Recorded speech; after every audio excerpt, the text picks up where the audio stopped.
डोडा में हमारी कोविड की पोजीशन दिन प्रतिदिन स्टेबल होती जा रही है।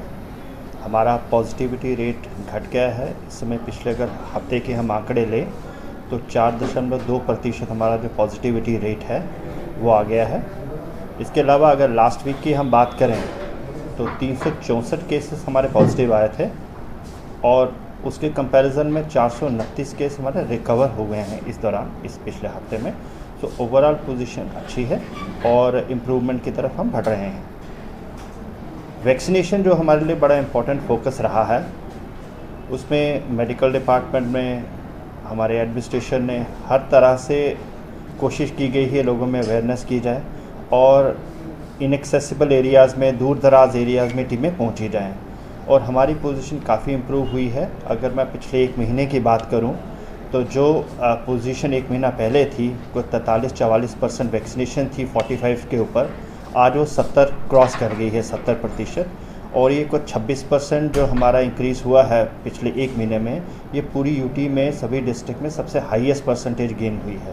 तो हमारी कोशिश है, डिफ़िकल्ट एरिया है, हिली एरिया है, तो हमारी कोशिश है जितनी जल्दी हो सके हम इसको वैक्सीनेशन का पूरी सैचुरेशन लेवल तक ले आएँ। ऑक्सीजन जनरेशन प्लांट हमारा पूरी कोशिश की जा रही है कि हमारे एरिया में हम सेल्फ सफिशिएंट हो जाएं, फुल कैपेसिटी में हमारा जीएमसी ऑक्सीजन पे निर्भर हो जाए।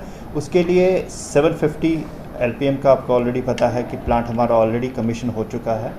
उसके अलावा एक और 750 एलपीएम का हमारा सारा मटेरियल आ चुका है और कुछ ही दिन में उसकी कमीशनिंग स्टार्ट हो जाएगी। तो कुछ ही देर में हमारे पास 750 के 2 ऑक्सीजन जनरेशन प्लांट हमारे पास कमीशन हो जाएंगे।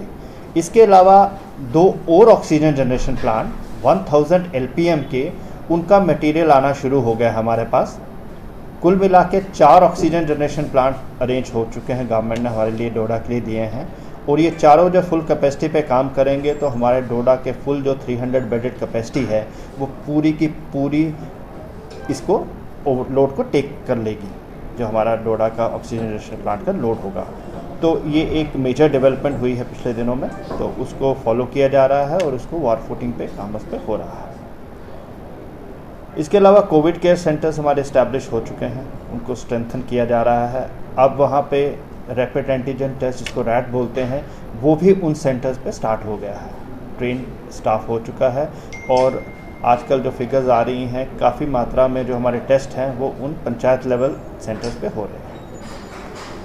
टेस्टिंग हमारी काफ़ी इंक्रीज़ हो चुकी है। जो टेस्टिंग कुछ एक महीना पहले 300-400 के करीब होती थी, आज 3 टाइम्स हो चुके हैं। इस समय एवरेज 1200 से 1300 के करीब टेस्टिंग होती है। एंट्री पॉइंट पे टेस्टिंग हो रही है और डिफरेंट कैंप्स लग रहे हैं, वहाँ पे टेस्टिंग हो रही है। टेस्टिंग इंक्रीज़ होने की वजह से ये है कि हमें ट्रैकिंग हो रही है कि केसेस कौन सा पॉजिटिविटी की तरफ बढ़ रहा है, हम उसी को टैकल कर रहे हैं। इसके अलावा जो जिन केसेस में ज़्यादा हमारे पास केसेस आए हैं, हमारे वो माइक्रो कंटेनमेंट जोन बनाए जाते हैं।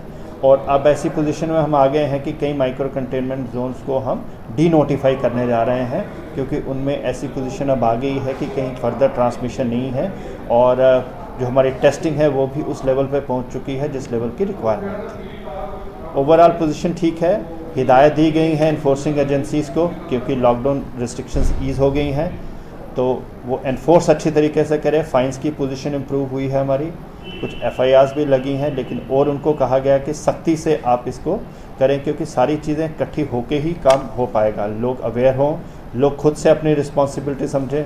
जो खुद से रिस्पॉन्सिबिलिटी नहीं समझ रहे हैं उसके लिए एनफोर्समेंट हमें कड़ी करनी पड़ेगी, ताकि हमारी जो पोजीशन सुधर रही है वो उसी रफ्तार से सुधरती जाए और हमारा पूरी तरीके से लोग जो हैं वो नॉर्मल रूटीन में आ जाएं, अपनी इकोनॉमिक एक्टिविटीज़ को शुरू करें और उनको बढ़ाएं, ताकि जो पहले पोजीशन होती थी 2020 से पहले, वो पोजीशन फिर से जल्दी आ जाए।